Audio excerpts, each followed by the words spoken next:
안녕하십니까. 경제와 이슈 유효상입니다. 우리나라 주식 투자 인구가 1,400만 명을 넘어섰는데요. 이는 우리나라 2,800만 명 경제활동 인구의 절반을 차지하고 있습니다. 주식 투자자가 증가하는 것은 매우 고무적이고 긍정적인 일이지만 그렇지만 위험자산으로 분류되는 주식 투자는 다양한 리스크를 수반하고 있습니다. 지난 4월 말에 발생한 소시에테 제네럴 증권발 주가 폭락 사태가 대표적인 사례인데요. 경제와 이슈, 오늘의 이슈는 CFD, 주가 폭락의 주범인가입니다.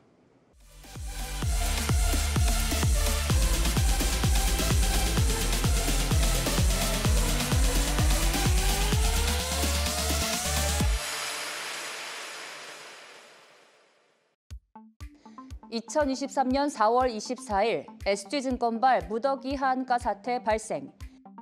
CFD 계좌 반대 매매 발생으로 연쇄적 가격 폭락.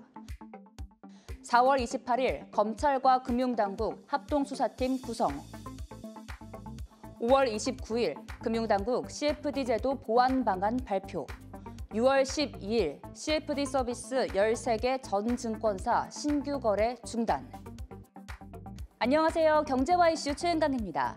상반기 주식시장의 가장 큰 사건 중 하나죠. 바로 4월 24일 SG증권발 주가 폭락 사태인데요. 차익결제 거래로 불리는 CFD 계좌의 반대 매매 발생으로 연쇄적인 가격 폭락을 불러왔습니다. 다우데이터, 삼천리, 서울가스, 선광, 세방, 대성홀딩스, 다올투자증권, 하림지주 등 8개 종목의 시가총액은 사흘간 4조 원이 증발하기도 했었는데요. 이번 SG증권발 무더기 하한가 사태를 초래한 주범으로 CFD가 뜨거운 감자로 부각됐습니다. CFD는 일종의 대출 거래로 실제 주식을 직접 보유하지 않고 가격 변동분 차익만 현금으로 결제하는 장외 파생 상품 중 하나인데요. 레버리지를 활용할 수도 있고 공매도가 가능해 SG증권발 사태로 CFD는 공매도와 함께 주가 하락의 주범이라는 프레임에 갇히게 됐습니다.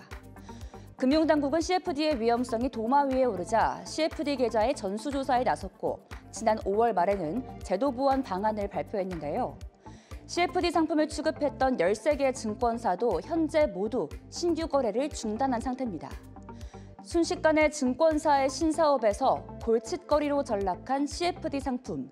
향후 제도 개선과 함께 주가 하락의 주범이라는 프레임에서 벗어날 수 있을까요?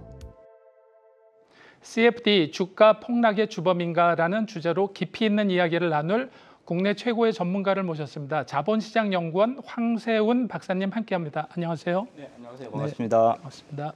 4월 말에 있었던 그 충격적인 사건 이후에 CFD라는 굉장히 어려운 단어들을 우리가 경제신문이나 경제방송에서 많이 볼 수 있는데요. 네네. CFD는 무엇을 얘기하고 있는 건가요? 예, CFD는 이제 차익결제 거래 상품이라고 이제 많이들 이해를 하고 계시는데요.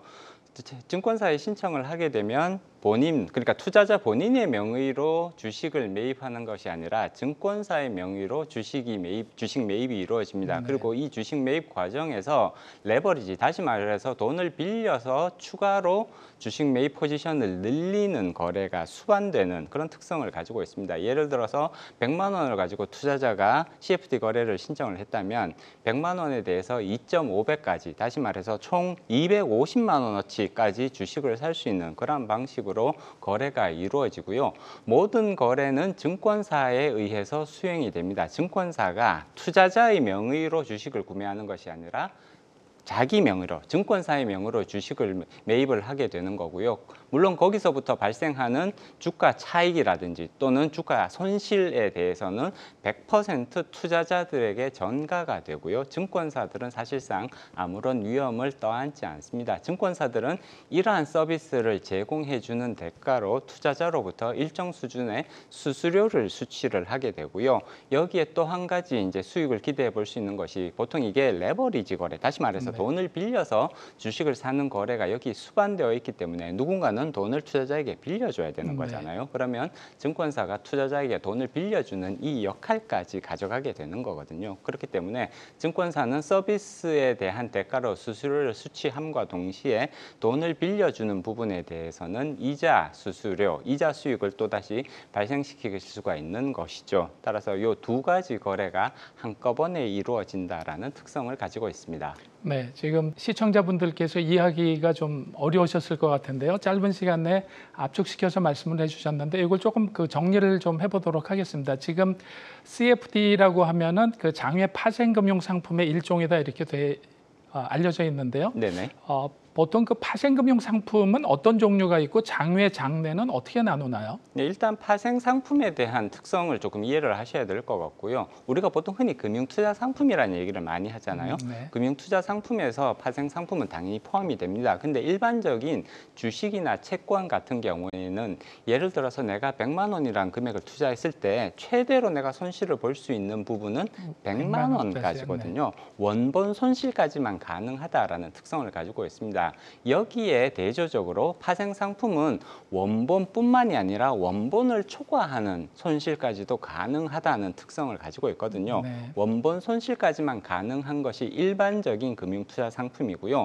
원본을 넘어서 그 이상 훨씬 더 크게까지 손실을 볼 수 있는 상품, 그것이 바로 파생 상품이 가지고 있는 가장 중요한 특징이라고 볼 수 있죠. 파생 상품도 장내, 장외로 나누는 이유는 무엇인가요? 네, 장내 파생 상품은 이제 파생 상품은 기본적으로 커스터마이제이션, 다시 말해서 이제 맞춤형 상품으로 이렇게 이루어집니다. 그렇기는 하지만 특정 유형에 대해서는 투자자들의 수요가 굉장히 커지는 그런 특성들이 관찰이 되거든요. 따라서 투자자들의 특성이 굉장히 커져 있는 그런 상품에 대해서는 일단 표준화를 시킨 다음에 이게 일반적인 투자자들이 쉽게 들어와서 거래할 수 있도록 만들어주는 것이 장내 파생 상품이고요.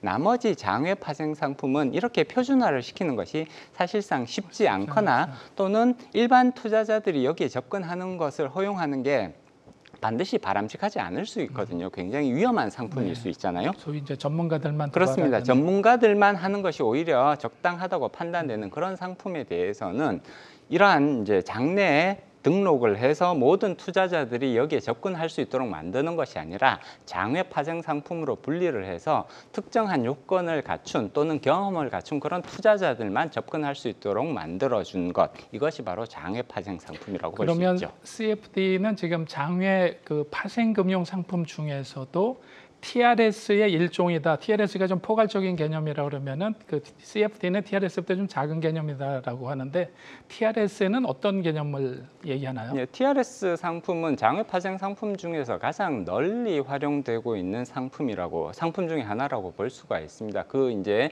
사용처가 굉장히 광범위하다는 특성을 가지고 있는데요.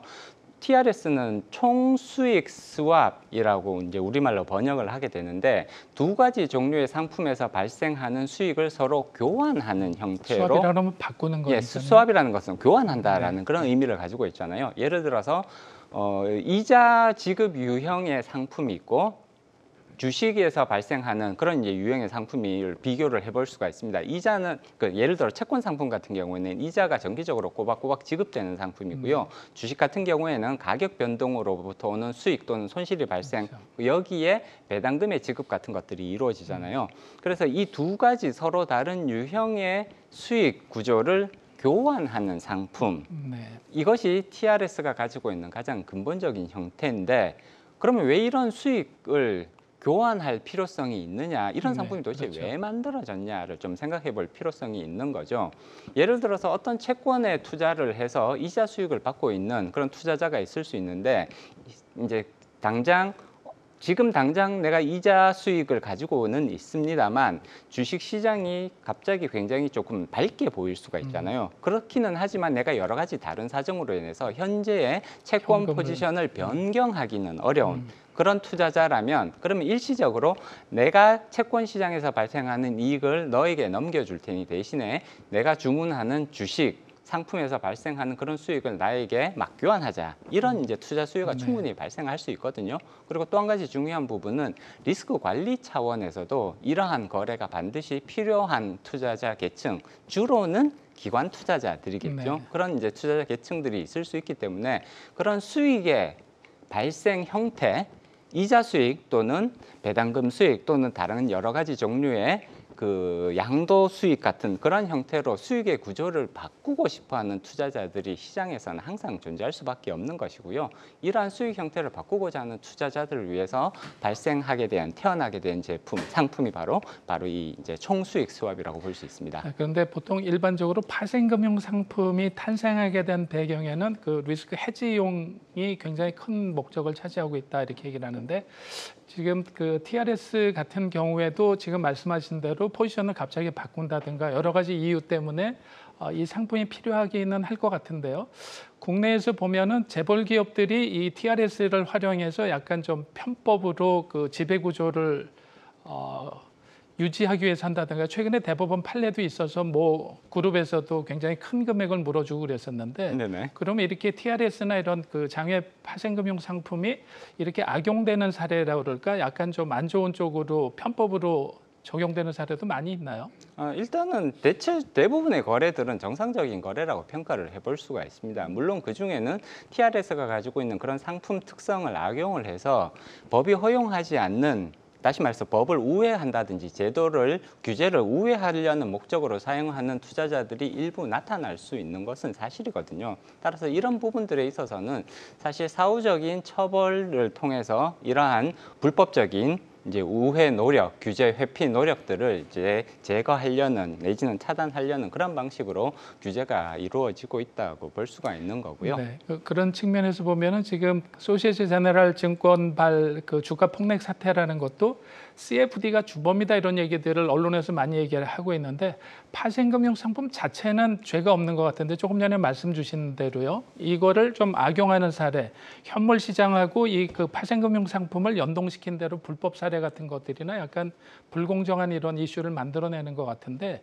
이번에 정확한 그 사례는 어떻게 이루어지게 된 건가요? 네, 일단 기본적으로는 이게 이제 CFD가 그 주가 폭락의 주범으로 작용했다라고 평가하기는 조금 어렵다라는 것이 이제 이 시장 업계의 지배적인 의견이라고 볼 수가 있습니다. 중요한 부분은 CFD가 일부 문제점들이 나타났다 내지는 이런 식으로 악용될 수 있다라는 맹점이 나타났던 것은 사실입니다. 그러면 거기에 대해서 적절한 수준의 제도 개선이라든지 혹은 시장 투명성 강화를 위한 그런 조치들은 필요하다고 볼 수가 있겠죠. 그렇기는 하지만 TRS라든지 혹은 CFD라는 그 상품 자체가 시장에서 충분한 수요가 있었기 때문에 그리고 그러한 수요들이 사실은 리스크를 관리한다든지 혹은 정상적인 목적의 그런 수요들이었기 때문에 CFD나 혹은 TRS 상품 자체가 쉽게 말하면 폐지되어야 될 상품이다 네. 또는 없어져야 될 상품이다 이렇게 인식되는 것은 조금 바람직하지 않다고 볼 수 있습니다. 그럼에도 불구하고 이번에 이제 그 이 사태가 터지고 나니까 거의 모든 증권사들이 열 몇 개 증권사들이 그냥 다 상품 거래를 중지를 시켰는데요. 네네.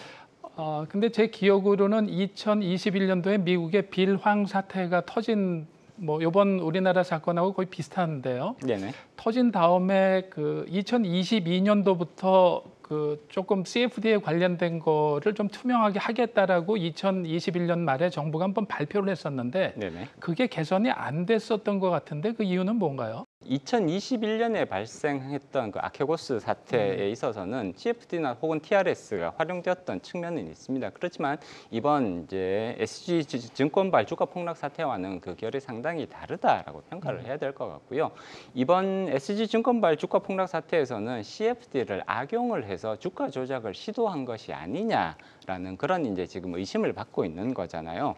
그렇지만 이와는 대조적으로 그 빌황이 주도를 했던 아케고스 사태에 있어서는 CFD가 또는 TRS가 주가 조작을 위한 그런 도구로 악용된 것이 아니고요. 이 사람이 지나치게 과도하게 레버리지를 활용하는 그러한 도구로서 이제 CFD를 활용을 했던 1000% 거거든요. 이상을 레버리지를 만들었다 이런 네, 얘기도 그래서 있었는데. 과도한 수준, 보통 일반적인 상식 수준에서는 저런 수준의 레버리지가 과연 가능한가 또는 바람직한가라는 그런 의문이 제기될 정도로 과도하게, 쉽게 말해서 지나치게 리스크 테이킹을 했던 거죠. 위험 추구, 지나치게 위험한 방식으로 투자를 했다가 거기서 주가가 폭락하는 바람에 대규모 투자 손실이 발생을 하고 결국은 그 해당 펀드가 파산에 이르게 되는 그런 결과로 이어진 것이거든요. 따라서 해당 사건은 지나치게 위험한 방식의 투자가 문제가 되었던 거고요. 이번 SG 증권발 주가 폭락 사태에 있어서는 지나치게 위험한 투자 방식이 아니라 이것은 아예 주가 조작이라는 불공정 거래 행위, 다시 말해서 범법 행위가 발생했을 가능성, 뭐 이런 부분이 오히려 포커스가 되는 거거든요. 그래서 그런 부분들에 있어서는 조금 차이가 있다 이렇게 말씀드릴 수 있고요. 보통 상품이 성장을 할 때 잔액 규모가 이제 일정 수준 이상, 예를 들자면 10조 또는 20조 이렇게 넘어가게 되면 시장에서 이제 관심도가 증가하면서 여기에 대한 적정 수준 또는 이러한 방식의 규제가 필요하다 이런 논의들이 모아지면서 규제가 만들어지고 뭐 이런 특성들을 보이거든요. 근데 CFD 같은 경우에는 아직까지 사실 사고는 발생했습니다만 CFD 시장 자체가 큰 시장이라고 평가하기는 어렵거든요. 그 2021년도 기준으로 한 뭐 70조 이상 거래가 됐다 이런 얘기도 있었지만 그 전체 금융시장 규모로 보면 이렇게 큰 규모는 아닌 것 같은데. 큰 규모라고 보기가 어렵고요. 실질적으로 중요한 부분은 거래 규모보다는 잔액 기준으로 얼마 정도 시장이 형성되느냐. 8조 이상 뭐 이 정도 얘기가 나오는 것 같은데. 올해 2월 달 기준으로 보면 CFD는 3조 원 내조의 잔액을 가지고 있거든요. 신용거래 융자 잔액이 20조가 넘어가고 있단 말이에요. 따라서 그런 부분들이랑 비교를 해보면 사실 시장 자체가 아직 뚜렷하게 큰 사이즈로 성장했다라고 평가하기는 어려웠던 근데 이제 그 거죠. 점에서 보면 지금 국내 15개 증권사가 지금 그 커버를 하고 있었는데 대부분 보면은 대형 증권사가 아니라 비교적 뭐 규모가 작다든가 온라인 증권사들이 이런 상품들을 거래를 하고 있었는데 이게 무슨 그런 이유가 있을까요? 일단 어떻게 보면 이제 틈새 시장으로 인식되어 왔던 그런 영역이라고 볼 수가 있는 것이고요. 대형 증권사 같은 경우에는 주로 이제 기관 고객들 그리고 이미 뚜렷하게 형성되어 있던 그런 이제 개인 고객들의 기반이 워낙 이제 탄탄하게 이미 구축이 되어 있기 때문에 이런 틈새 시장에 대해서 사실 틈새 시장에서 크게 수익을 벌어들이기도 어려운 거잖아요. 그러다 보니까 그 소시에테 제네랄이라는 뭐 프랑스계 은행 증권사가 등장을 했는데 갑자기 이게 뭔가 이런 얘기들을 많이 하시는데 그 우리나라 증권사들이 상품을 그 계약을 맺었지만 자체 해지를 한 게 아니라 이걸 백투백으로 다른 증권사에 넘긴다든가 외국에 넘겨서 단지 그 브로커 역할을 한 경우가 많은데 그건 우리가 경험이 없어서 그런 건가요? 아니면 이거를 커버하는 증권사들이 규모가 작고 그래서 그런 보시나요? 일단 국내 증권사들이 CFD 서비스를 직접적으로 하는 것 자체가 금지되어 있지는 않습니다. 국내 증권사들 중에 상당수는 이미 장외 파생 상품 서비스 인가를 받은 증권사들이 사실 대부분이거든요. 그렇기 때문에 국내 증권사들이 CFD 서비스를 못할 이유는 없습니다.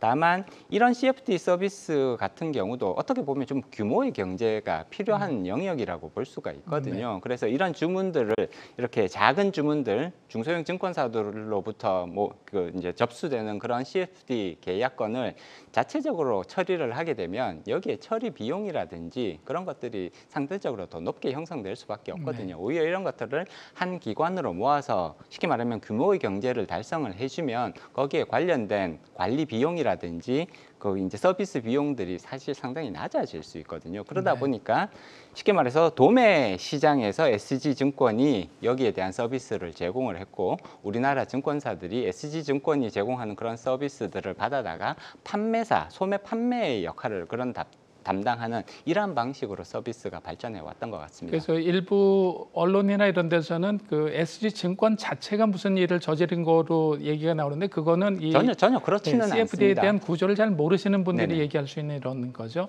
그럼 이번에 그 있었던 그 8개 종목들이 약간 의심을 받고 있었던 종목들인데 구체적으로 좀 사례를 들으면은 어떤 식으로 이 적게는 2배에서부터 3년간 어떤 종목들은 12배까지 그 종목을 끌어올렸다 그러는데 그렇게 네네. 끌어올릴 수 있었던 그 의심되는 정황이라든가 그래서 실제로 주가 조작이라든가 이런 사건이 있었으면은 나중에 엑싯을 성공적으로 해야 되는데 과연 엑싯을 어떻게 하려고 이거를 기획을 했었던 건가? 그거는 이제 뭐 끝까지 가보지 않아서 알 수는 없지만은요. 중간에 이제 뜻하지 않게 블락 세일이 나오는 바람에 그들의 계획도 뭐가 있었다면 흐트러졌을 것 상당히 조금 같은데요. 이렇게 크게 문제가 발생한 게 아닌가 그렇게 추측을 해볼 수가 있습니다.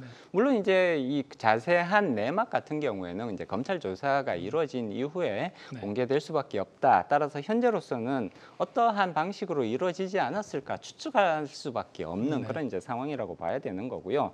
주가가 이제 말씀하셨듯이 주가가 오랜 기간 서서히 천천히 주가가 상승을 하게 되거든요. 보통 주가가 급격하게 상승되면 우리도 시장 감시 시스템이라는 걸 가지고 있습니다. 그렇기 때문에 그러한 시장 감시 시스템이 작동을 하면서 급격하게 주가가 올랐을 때 이게 주가 조작이 아니냐 내지는 불공정 거래 행위가 여기 개입되고 있는 것이 아니냐 그리고 의심 사례들이 이렇게 걸러지게 되면 그런 의심 사례들이 금감원이라든지 이쪽으로 넘어가서 조사가 이루어지게 되거든요. 그렇기 때문에 이 이번에 주가 조작을 시도했을 걸로 의심되는 그런 세력들도 당연히 이러한 시장 감시 시스템들이 작동되고 있다는 것을 충분히 인지를 하고 있었다는 거죠. 그렇기 때문에 가급적 티나지 않게 오랜 기간 조금씩 주가를 끌어올리는 그런 전략을 선택을 한 것이 아니냐. 시장 감시 시스템을 일단 피해가는 것이 중요하다고 봤을 것 같고요. CFD 자체가 문제가 아니라 이 CFD를 투자할 수 있는 개인들에 대한 자격을 좀 완화시켜 준 것은 조금 고려를 다시 해봐야 될 것 같다 이렇게 말씀을 주셨는데요. 네네. 우리가 그 과거에 있었던 영화 중에 빅쇼트에 보면은 거기서 파생금융 상품을 거래할 수 있게끔 뭐 라이센스나 그 허가를 따기 위해서 굉장히 노력하는 장면도 등장을 하고 그런데 지금 우리나라에서 지금까지 있었던 거는 굉장히 그 낮은 수준의 그 규제를 하고 있었던 건가요? 아니면은 이 정도도 나름대로는 그 충분한 규제라고 봤는데 이게 조금 더 규제가 더 심해져야 된다고 보시는 건가요? 우리나라 시장이 규제가 낮은 편이라고 평가할 수는 없습니다. 오히려 전체적인 금융 규제의 수준들을 유럽이라든지 또는 미국이랑 비교를 해봤을 때 절대 더 낮다고 평가하기는 어렵고요. 특히나 우리가 이제 새로운 여러 가지 종류의 금융 규제들을 도입을 하거나 개선을 할 때 우리가 항상 참고해서 살펴보는 것이 미국의 금융 규제는 어떤 방식으로 접근을 하고 있느냐 또는 유럽의 금융 규제가 어떤 방식으로 접근하고 있느냐를 충분히 스터디를 한 다음에 이거를 기반으로 해서 그럼 우리나라 현실까지 감안을 했을 때 어떤 식으로 금융규제, 국내 금융규제를 설계할 것인가를 고민을 해서 이제 만들어진단 말이에요. 그렇기 때문에 대체적인 금융규제의 수준이라는 것이 미국이나 또는 유럽에 비해서 우리가 좀 많이 느슨하게 한다. 절대 이렇게 평가하기는 어렵습니다. 자, 그러면 CFD나 이런 파생금융 상품에 관심을 갖고 있는 투자자들도 굉장히 많이 늘어났는데 파생금융 상품을 접근하는 스탠스는 어떻게 취하는 게 좋을까요? 일단 앞서도 말씀드렸듯이 파생 상품은 기본적으로 원금 이상의 손실이 가능한 상품이라고 볼 수가 있습니다. 물론 이것을 뒤집어서 얘기하면 수익이 날 때는 엄청나게 많은 수익이 날 수 있다는 것을 의미하기도 하죠. 그렇긴 하지만 사실 파생 상품이라는 것이 그 구조가 상당히 복잡한 경우들이 많습니다. 어떠한 방식으로 수익이 나고 또는 여기에 어떠한 위험성들이 도사리고 있는지를 100% 정확히 다 이해하기가 상당히 어려운 상품들이 상당히 많거든요. 그렇기 때문에 개인 투자자분들이라면 이 장외 파생 상품은 특히나 이 한국거래소에서 거래되는 장내 파생 상품은 비교적 이게 표준화의 수준이 높고 거래 경험이 그래도 쌓여 있는 분들이 꽤 많거든요. 그렇지만 이 장외 파생 상품 같은 경우에는 거래 구조가 대단히 복잡하고요. 위험성도 상당히 높다고 볼 수가 있습니다. 그렇기 때문에 개인 투자자분들께서는 사실 이 장외 파생 상품에 대해서는 상당히 신중한 판단, 보수적인 접근 방식이 필요하다고 볼 수가 있고요. 그렇기 때문에 사실 이제 이번 사태가 터지고 나서 개인 투자자들, 특히 이제 전문 투자자의 자격을 가지고 있다고 하더라도 개인 투자자가 이 장외 파생 상품 거래를 하기 위해서는 훨씬 더 진입 요건을 이전에 비해서는 많이 지금 높여놓은 상태거든요. 그래서 정부가 가안을 좀 내놓긴 했는데 그거는 어떻게 평가를 하시나요? 정부가 그 제대로 보고 이번에 내놓은 조치 가지고 어느 정도 좀 안정화가 될 거라고 보시나요? 일단 시장 안정화를 위해서는 사실 상당한 효과가 있을 걸로 전망해 볼 수가 있습니다. 시장의 투명성, CFD와 관련된 그런 거래 규모라든지 이렇게 잔고라든지 이런 것들을 이제 공개 시장에 종목별로 공개할 수 있는 그런 이제 제도적 기반, 규제적 기반들을 마련을 했고요. 그리고 이제 여기에 대한 진입 규제를 높였습니다. 이렇게 되면 기본적으로 CFD 시장으로 들어올 수 있는 투자자들의 숫자가 현저하게 줄어들 수밖에 없는 것이고요. 그리고 또 한 가지 신용공여, 증권사의 신용공여 한도에 이 CFD 잔고를 포함시키는 걸로 지금 제도가 바뀔 예정이거든요. 이제 아시는 분은 아시겠지만 지금 증권사들이 신용공여 한도가 거의 지금 이제 바닥이거든요. 추가적으로 신용공여를 더 해드릴 수 있는 그런 여력들이 없는 증권사들이 대부분입니다. 그렇기 때문에 여기에 신용공여 한도에 CFD 잔고를 포함시켜버리게 되면 사실 증권사가 해주고 싶어도 또는 고객이 요청을 한다고 하더라도 여력이 거의 남아있지 않기 때문에 사실상 CFD 시장은 상당히 위축될 가능성이 높다고 전망해 볼 수 있습니다. 네. 최근에 있었던 주가 폭락의 주범이 과연 CFD일까? 라는 주제로 얘기를 나눠봤는데요. 저희가 미처 알지 못했던 부분들에 대해서 심도 있게 말씀을 해주신 황상훈 박사님께 다시 한번 감사의 말씀 드립니다. 감사합니다. 네, 고맙습니다. 가치 투자의 아버지로 불리는 벤자민 그레이엄은 투자의 핵심은 수익을 관리하는 것이 아니고 리스크를 관리하는 것이라고 했는데요. 투자에서 승자가 되기 위한 무엇보다 중요한 것은 리스크 관리를 하는 것입니다. 리스크 관리가 가능한 범위 내에서 여러분들의 소중한 자산을 늘려가시길 바랍니다. 지금까지 경제와 이슈 유효상이었습니다. 감사합니다.